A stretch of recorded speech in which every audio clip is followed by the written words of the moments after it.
emission reduction of 60% by 2035. This is what we have to do. This is what we have to do here in the next couple of days. And we have to do that to keep the Paris Agreement alive, to keep 1.5 alive, I may even add to keep faith in the multilateral system here as we speak. And we have texts, we have options on the table, which in the right combination allow us to achieve these outcomes. And now we need to refine these texts. We need to reduce the options, and we need to move to consensus and to ambition. Thank you. Thank you very much. Mr. Lisa, please. Thank you very much, dear Commissioner, ladies and gentlemen. The European Parliament's delegation is here to support the EU negotiators, which means the Presidency and the Commission, but we are also here to push them and to scrutinize them. You know, the European Parliament is co-legislator, so whatever the European Union commits, when we put it into legislation, we need to agree, and we are also part of the budgetary authority. And that's why we are here, and we have adopted ahead of the COP a resolution with a huge majority where we outline our priorities, and we clearly said that we will not be ready to accept any result. We need a result that really addresses the challenges. And it's clear we are here also to represent European citizens. We, in our resolution and in our talks here, we support the tripling of renewable energies. We support the doubling of energy efficiency and a tangible phase-out of fossil fuels as soon as possible, including by halting all new investments in fossil fuel extraction. I quote from our resolution. Above all, we ask for rapid, deep and sustained mitigation efforts to achieve the reduction of 43% by 2030, as it was mentioned by the Commissioner. This is in our resolution. And please note, we ask the developed countries and the major emitters to lead by example. The European Union is tremendously ambitious when it comes to the reduction of greenhouse gases, and that is also due to the Parliament.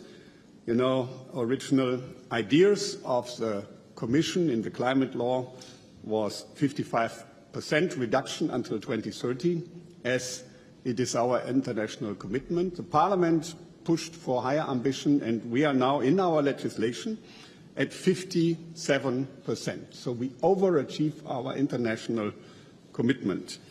That will bring us to per capita emissions. We have currently per capita emissions at 6.32 tons, 6.32. We will go below 4 tons in 2030 by implementing the legislation that is already there. So not plans, not ideas, but legislation. Also, when it comes to climate finance, the European Union is a front runner. About more than half of the pledges that have been made here in Dubai for loss and damage, more than half of the 700 million comes from Team Europe, Commission and Member States. And you know, this has to be noted, and we have to defend this at home. People ask us, you do it, it's right, we like ambition, but they also ask, what are others doing? Do we only lead, but do others follow? And here we have not yet the picture that we need. I acknowledge what the Presidency has done on loss and damage and also the well-organized COP here, but when we look at the per capita emissions of the Emirates, they are at 21.75. So, and there's no plan to reduce them as we do in Europe. The same applies to the United States. Per capita emissions more than 14 tons. And even if, which we all hope, President Biden is successful, they will be around 10 tons in 2030. And also China has already per capita emissions higher than the European Union.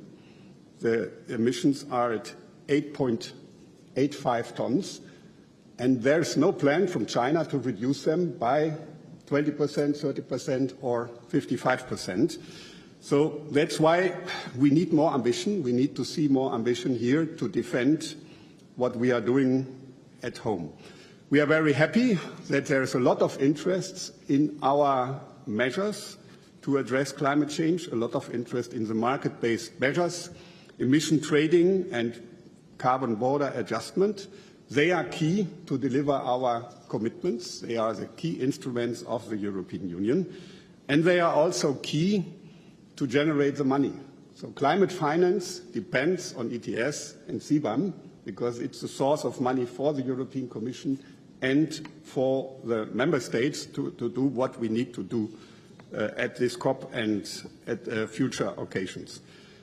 We know that there are questions on CBAM in particular, and I'm very happy that the deputy chair of the Parliament's delegation is the rapporteur on CBAM. Mohammed Shaheen is here to answer any questions, so we are here to talk. But if somebody comes with the agenda here to destroy CBAM, he will destroy much more than CBAM. The ambition of the European Union, the commitment for international climate finance is also linked to the package that we have agreed. So let's talk, but let's not destroy important elements. So I hope the message is clear. We want global climate policy to succeed. We want to continue to lead by example, but we desperately need others to follow. Thank you. Thank you very much, Mr. Lisa. So we'll take a few questions now. I see a hand in the second row and then one in the third. If we get the microphones to, yeah, gentleman here in the middle. Thank you. Lukas Schall for Table Media. You mentioned it, Mr. Lisa, the CBAM has raised a lot of concerns here at COP, not only by China with their high per capita emissions, but also by clearly countries of the global south like South Africa or developing countries other non-Annex 1 countries like Brazil. And their biggest concern is that costs for them will increase despite the fact that it's within Europe it's a climate mechanism that might work, but for them it will mean additional costs.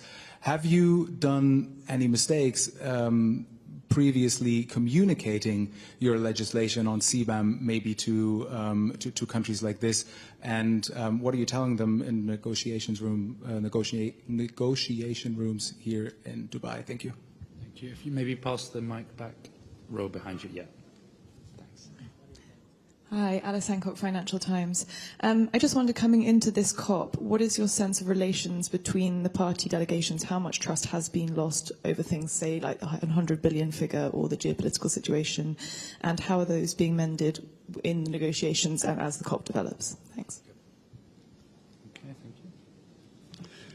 Yeah, maybe on the first question, as I said, Mohammed is here to go in more detail, if you wish, afterwards. And there is also a side event of the European Union, European Commission and Parliament explaining the details on CBAM. So we have talked about this, of course, already before. We have already almost agreed on CBAM last year when we were in Sharm el-Sheikh. And a very important message is that a big bulk of the money that is collected by CBAM will be channeled back for international climate finance. So it's not for European industry, it's not for European budget, but it's for third countries. That is a very important message.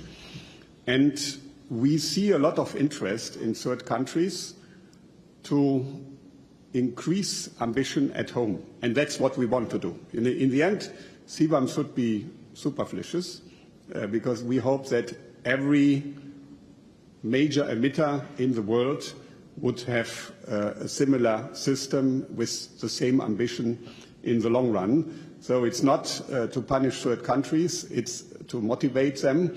And I have understood DG Climate is flooded by requests from third countries to learn, to copy-paste, and that's what we should achieve finally.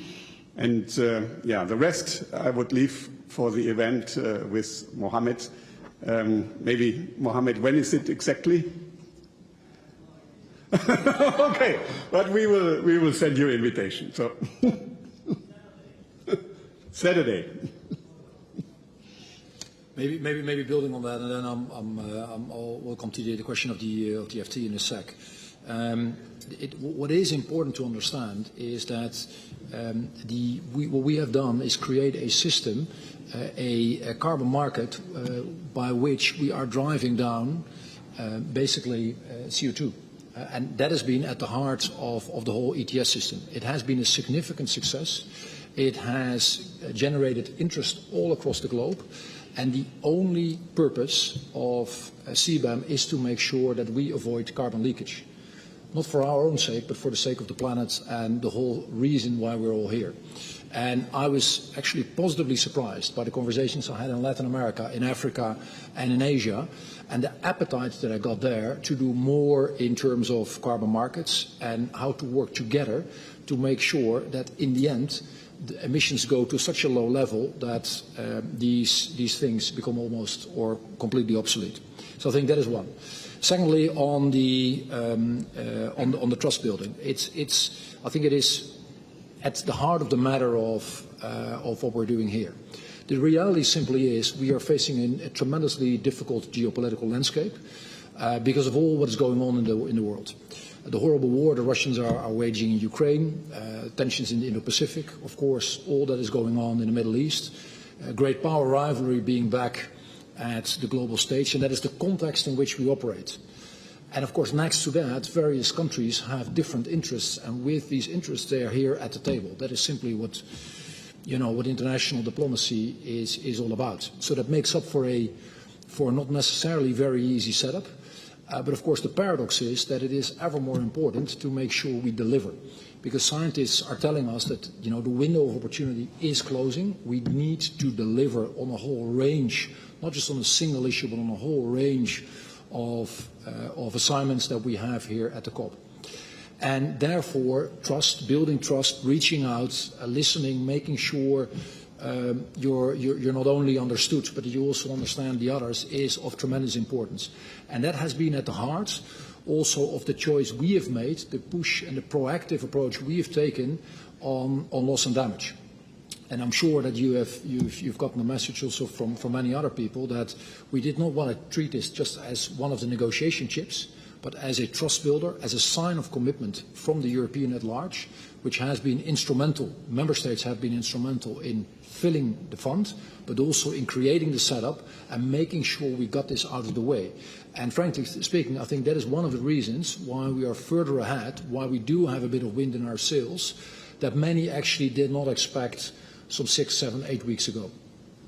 Thank you, Commissioner. Yeah, hand raised in the middle, and then I will go here to the aisle for a second question.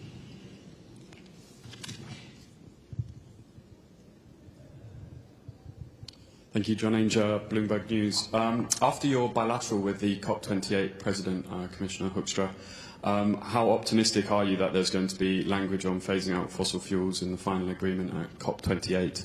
And secondly, I was wondering if we could get your reaction to Armenia dropping their bid to host Cop29, potentially freeing the way for Azerbaijan to do so. Is that something the EU would support? Thanks.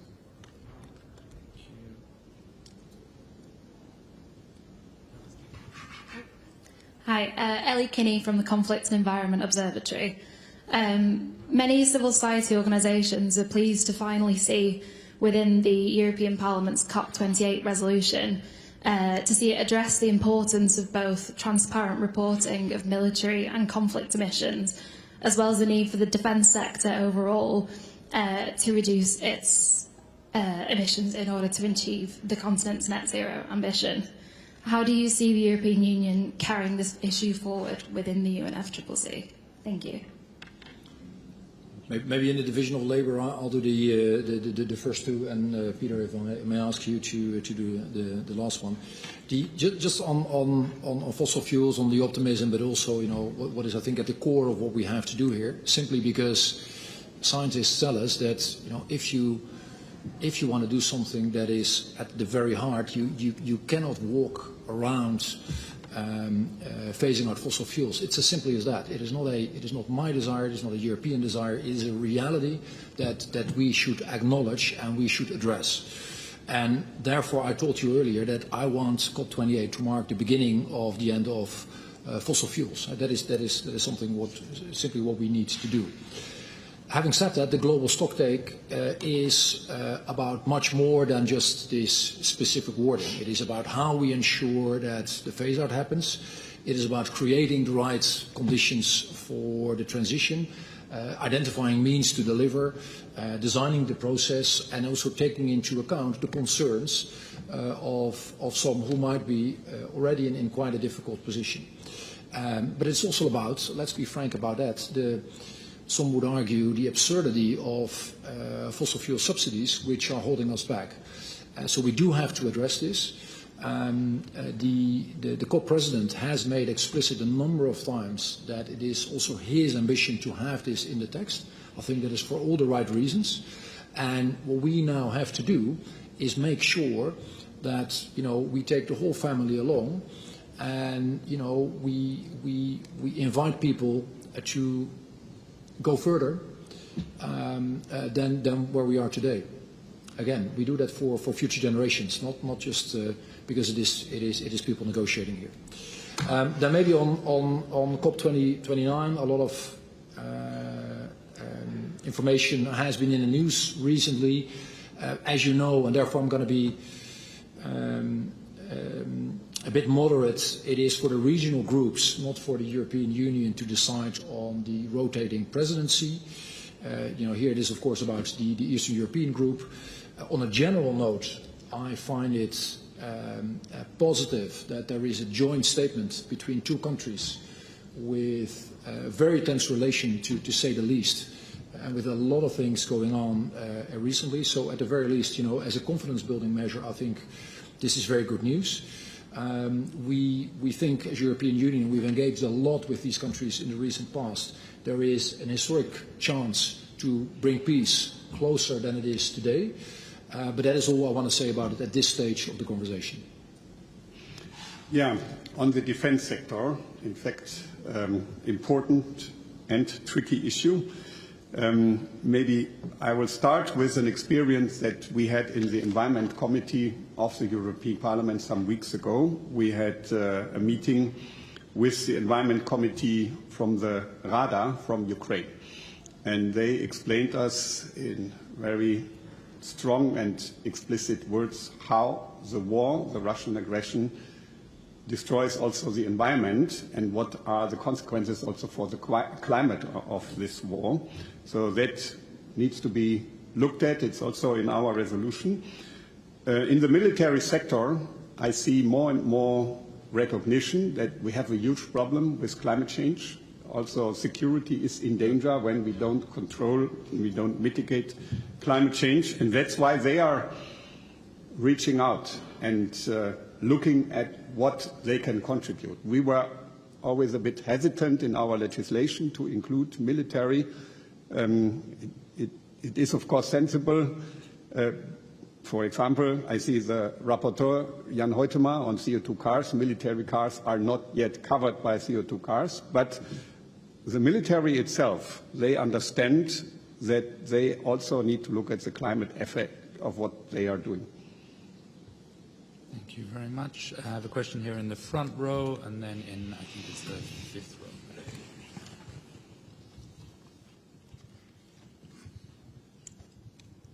Good afternoon. What is the European definition of unabated? Thank you. European definition of unabated for anybody that didn't catch it, and then in the white shirts on the aisle. Yeah.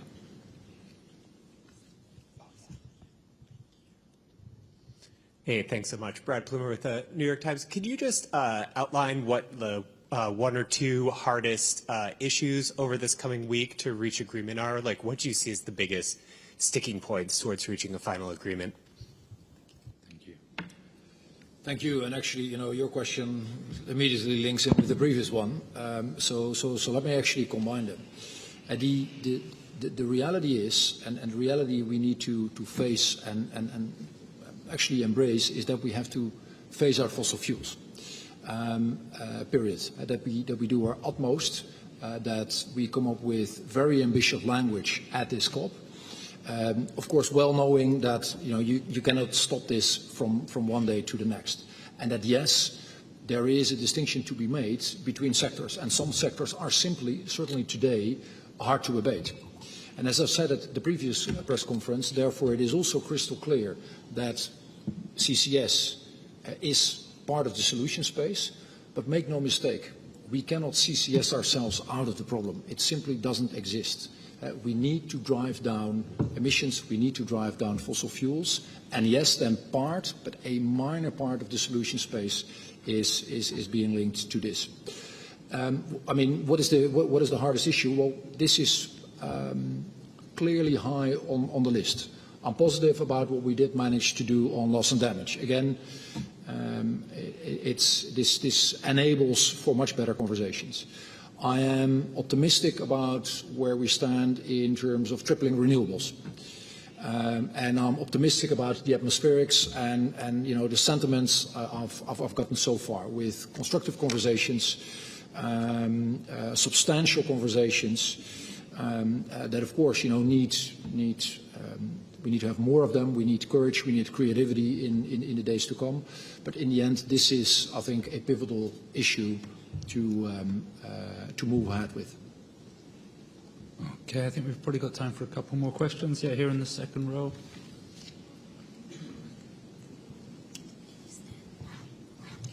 Philip Kirkegaard, Danish Media Klima Monitor. So Sultan Al-Jaber, at the previous presentation, he used the word face down. And Dan Jørgensen from my country, who was also in the panel, he used the word face out, just like you do. But could the EU live with a face down in this meeting, in the text? Look, again, and I'm referring to this not only to you, but I'm referring to this with all the conversations I'm having.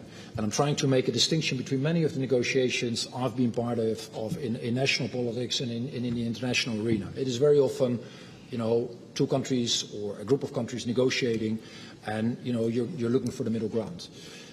Yes, to some extent that is true here as well, but there is a significant difference. We cannot negotiate with the scientific reality outside. And therefore, it is the case that scientists are telling us that the simple reality we're facing is that if we want to make sure we keep 1.5 in reach, we simply need to do much more. And if we commit ourselves to doing much more, we have to go to the heart of the matter, and we have to phase out fossil fuels again. In the context that I was just laying out. So it is. That is not something you can do from one day to the next. And yes, part, but only a minor part of the solution space will be CCS. But the hard and difficult work needs to be done, needs to be acknowledged here, and that is about phasing out. If I may just add and quote again the European Parliament's resolution, because that is why we are here and the Commission is under pressure also. A tangible phase-out of fossil fuels as soon as possible. We don't speak about unabated here, including by halting all investments in fossil fuel extraction. And we have already discussed this in our delegation. There is not even a definition of unabated. So some strange idea are flooding around, and this will not bring us to the 1.5 degrees target. Okay, thank you very much. That brings us to the end of our 30 minutes, and there's no more hands raised, so obviously everybody is satisfied. Thank you very much, Commissioner. Thank you, Mr. Lise. Thank you very much.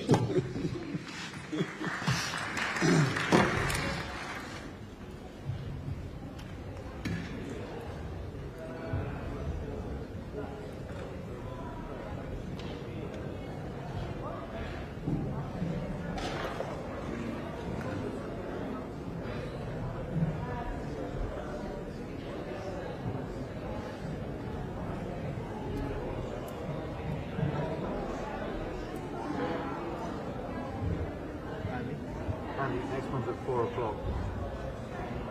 might go and take 10 minutes outside.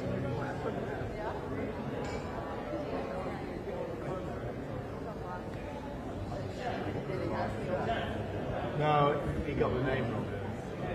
I think he called you, and then he said camera 2. So I think he just... Yeah, it's all right. I think he just went like that. That's because you are tight. I've seen you in the bar. You never managed to find one at the bar.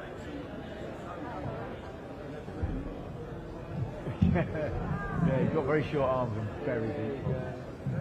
Very short arms.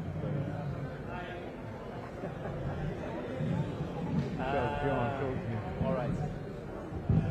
I mean, I don't know the shape.